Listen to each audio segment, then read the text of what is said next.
wa mamada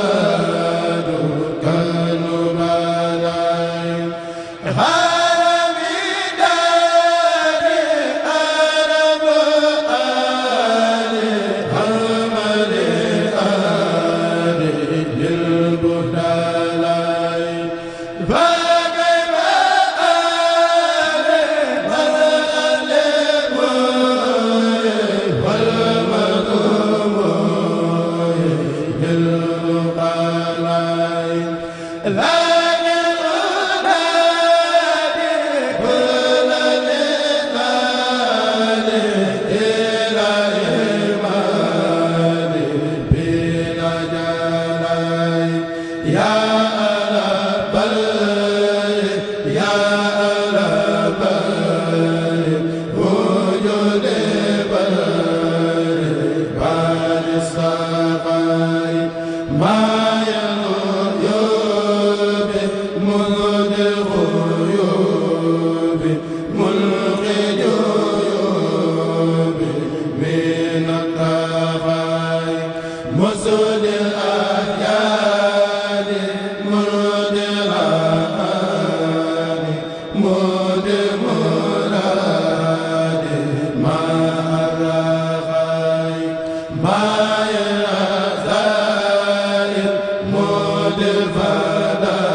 كل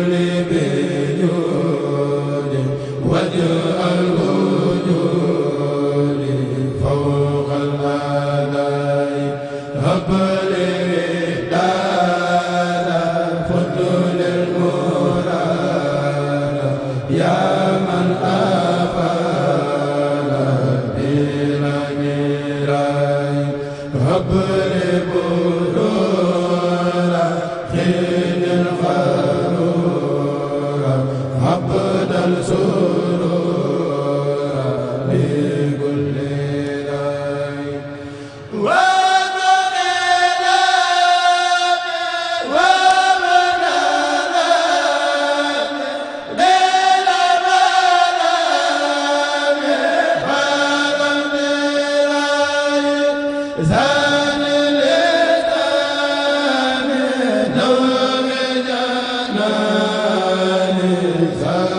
salli wa sallim ala al-mutammim wa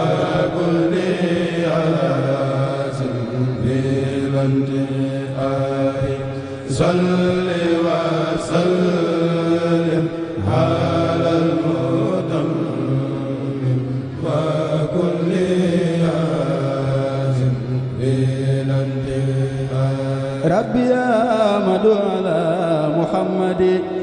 alayhi khayru salawati samadi barik li allahumma fi hayati wajal qurati wa tanal ayati baratani rabbi min al-zakiri qalbin yaqina zairani ilayka wajjahtu ibtiqali abada fadunni walina ya bida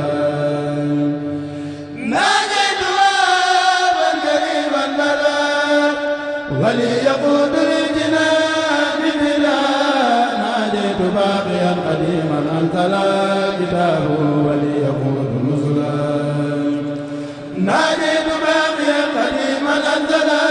كتاب وليقود نزلا يقودني إلى دخول الجنان وبالجنان ما يطيب الجنان كتابي راضيا عنه وعن رسوله ومن خلاني لم يعن ملكتني الكتاب ففز بها وعمري فز به يا ربي اجعل كتابك معي أكون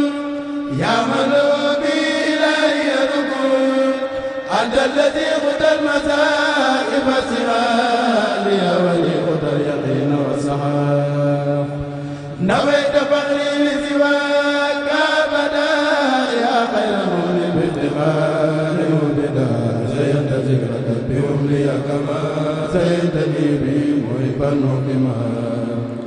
لغتني يا مالك الألباب وبالتراث حسبك الرفاة تدير آيات الكتاب يغني عن المكان بفضل المغني إن تلاوة الكتاب سرفت لخير دري الكتاب فانسلفت لا ينتهي إلى حياة السور بصوت ربي ولا مسير يقول لي كتاب ما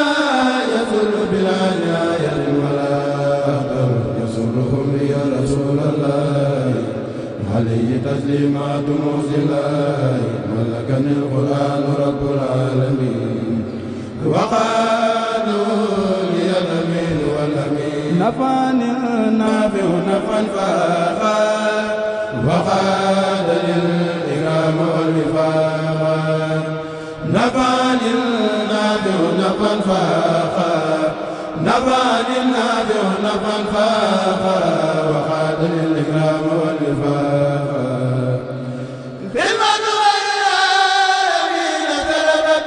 لي الكرامات ما فانجلبت يقول لي قول الكرام ديم ولسوان وانتهى الرجيم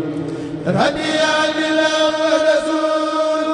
والبدر والرادي سور فاز حياتي ببقاء الله وبالكتاب ورسول الله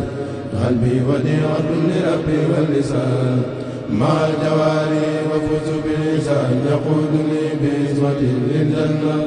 من سالني عن العذاب جنة ربي يا أحمد على محمد نعم وسيلتي لرب سمدي ربي يا أحمد على محمد نعم وسيلتي لرب سمدي أحببت رب العالمين ما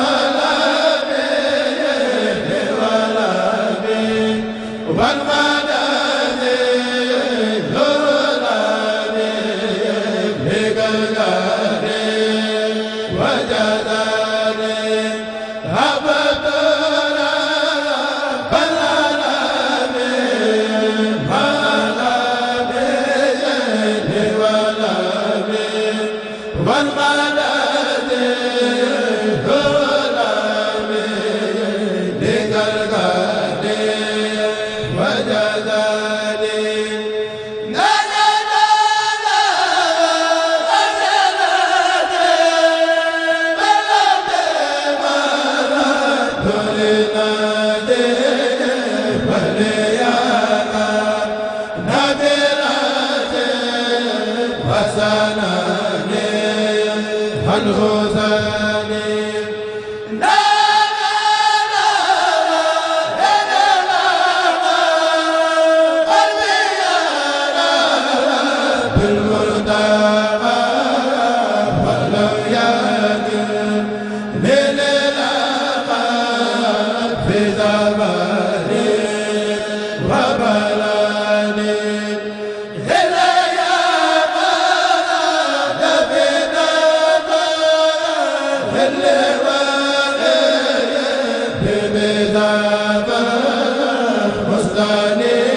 Allah